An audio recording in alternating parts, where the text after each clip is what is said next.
Et nous allons maintenant vous faire découvrir une start-up dédiée à la cybersécurité qui est installée à Saint-Étienne. Voilà. Et vous savez quoi? Elle est basée dans la rue de l'informatique, au 1 rue de l'informatique en plus. Ça ne s'invente pas. Cyril Elsen, bonsoir. Bonsoir. Vous confirmez ces informations? Tout à fait, oui. Bon. On en est très fiers d'ailleurs. Et vous êtes expert cybersécurité chez Serenicity. Merci d'être avec nous ce soir. Est-ce que vous pouvez nous présenter Serenicity? Tout d'abord, je vous remercie de me recevoir. Je suis ravi de pouvoir vous présenter Serenicity, qui est en fait une start-up qui édite des solutions matérielles et logicielles dans la cybersécurité de précision. Nos solutions... Cybersécurité de précision? Oui. D'accord. L'objectif est, à travers nos sondes matérielles qui sont disposées au cœur des réseaux, de vous permettre d'identifier automatiquement les flux toxiques qui sont véhiculés sur vos réseaux. Donc allez-y. Et de remédier automatiquement à la menace. Mais quand vous parlez de sondes, ce sont des sondes physiques ou tout ça c'est que du soft? Ah non, on a une suite de solutions aussi bien matérielles que logicielles. D'accord. On a des sondes physiques qu'on place au sein des réseaux et on a des solutions logicielles qui sont installées soit sur les serveurs et qui également permettent de remonter les informations des sondes et de représenter ces informations pour qu'elles soient accessibles à tous. D'ailleurs, on a déposé plusieurs brevets dans ce qu'on appelle la visualisation des données, telles que la cybermétéo. Rien que le terme, lorsque je vous dis la cybermétéo, vous avez compris que quand on vous représente un picto avec un soleil, c'est que voilà, ça va bien. Ouais. Lorsqu'il y a des nuages, bon, faut commencer à regarder ce qui se passe. Des orages, là, faut être voilà. Donc tout ça, ça vous permet pour un non-initié de comprendre tout de suite qu'il se passe quelque chose sur le système d'information et qu'il faut remédier. Nos dispositifs remédient également automatiquement aux menaces si vous avez retenu ce type d'option. Très bien. Alors, vous êtes l'une des pépites montantes de la cybersécurité française, hein, voilà, c'est une réalité. Ce qui est intéressant, c'est qu'on voit qu'aujourd'hui, on est dans une période un peu troublée. Alors, ça fait un moment qu'on voit cette montée en puissance des attaques, parfois terrifiantes, hein, des ransomware. On parlait de ça tout au long de l'année dernière dans Tech & Co, quasiment tous les jours.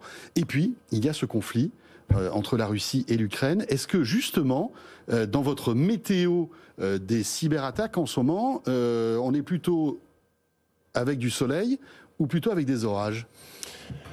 On est aujourd'hui, il n'y a pas d'éléments notoires permettant de dire que les éléments proviennent de tel ou tel pays. La cyberguerre, en fait, n'est pas géographique. Il faut savoir que, quels que soient les événements qui ont lieu par ailleurs, la cyberguerre, elle, n'a pas de frontières. Elle a commencé il y a déjà très longtemps. Ce qu'on a noté sur nos dispositifs, quand même, c'est une augmentation de la volumétrie des attaques, mais pas forcément une identification de tel ou tel pays. D'accord. Donc il n'y a pas de raison de s'affoler pour l'instant. En termes de sécurité en général, en termes de cybersécurité, ce qu'il faut, c'est rester humble, analyser très précisément ce qui se passe, simplifier les informations, démocratiser en fait l'accès à la cyber pour que tout le monde soit informé et puisse prendre les bonnes décisions sans céder à la panique. Et justement, cette carte météo là que vous mettez en place, c'est justement ça, c'est le meilleur exemple de simplifier au maximum votre métier. Tout à fait. L'objectif Serenicity à la base, c'est de pouvoir adresser les 3 500 000 TPME, c'est-à-dire ce qu'on appelle le mid-market, qui aujourd'hui sont confrontés aux mêmes attaques de cybersécurité que les grands groupes. Aujourd'hui, personne n'est épargné.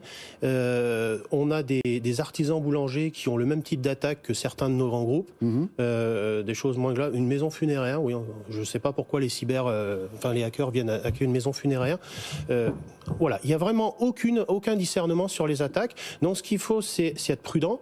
Et nous, on a décidé, voilà, avec un modèle économique adapté aux TPME, néanmoins de leur offrir un niveau de sécurité équivalent à ce que peuvent s'offrir les grands groupes.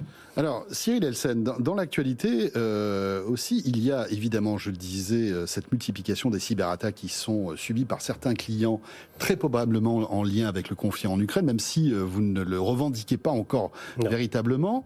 Et vous avez malgré tout demandé au Premier ministre Jean Castex de rendre accessible aux professionnels de la cybersécurité les fichiers détenus par l'ANSSI. outil est classé secret défense. Pourquoi ça ? Tout simplement pour, en cyber, ce qu'il faut, c'est être toujours en avance, et en tout cas minimiser le retard. La connaissance, en fait, de l'attaque est nécessaire pour savoir comment se défendre. Aujourd'hui, on a deux problématiques. C'est le retard par rapport aux attaquants et la technicité employée par ces mêmes attaquants. En face, on est, dans le monde civil en tout cas, on est une communauté cyber qui travaille assidûment sur le sujet, mais on est persuadé au niveau de Serenicity que on pourra vaincre en partageant en fait la connaissance liée à la défense. Et je dis bien uniquement à la défense. Nous sommes des entreprises, nous n'attaquons pas. Ça, c'est réservé aux autorités. Nous défendons les entreprises. En tout cas, on s'y emploie tous les jours. Bon, et est-ce que vous avez une réponse concernant cette demande pour l'instant ? Alors, juste avant de rentrer sur ce plateau, j'ai regardé mes messages. Non, je n'ai pas eu de réponse. Qui vous a dit OK ? Non, bon, je pense qu'après, je pense pas que ce soit le Premier ministre lui-même qui réponde, mais il a forcément des services. Néanmoins, bon, suite à cette lettre, on a eu pas mal de retours quand même, et on s'aperçoit qu'on est une communauté cyber qui est très soudée et qui, à mon avis, a tous les atouts pour faire face à ce qui nous arrive en toute sérénité. C'est un peu l'objectif de la société aussi. Quand voilà, au service de l'État, s'ils peuvent aider les 3 500 000 entreprises qui aujourd'hui n'ont pas accès en fait à ces éléments de défense tels que ce qu'on appelle les opérateurs de services essentiels et les opérateurs d'importance vitale, eux y ont accès et ont les moyens des agences spécialisées. Moi je dis aujourd'hui à situation exceptionnelle, il faudrait pas voilà, à situation exceptionnelle, je pense que voilà. Après on peut avoir une réponse négative, hein, voilà, mais au moins une réponse, ça serait pas mal. Au moins, vous avez posé la question. Voilà. Merci beaucoup Cyril Elsen, vous êtes expert cybersécurité chez Serenicity, start-up donc basée à Saint-Étienne. Merci d'être passé. Merci à vous. De Tech & Co sur BFM Business.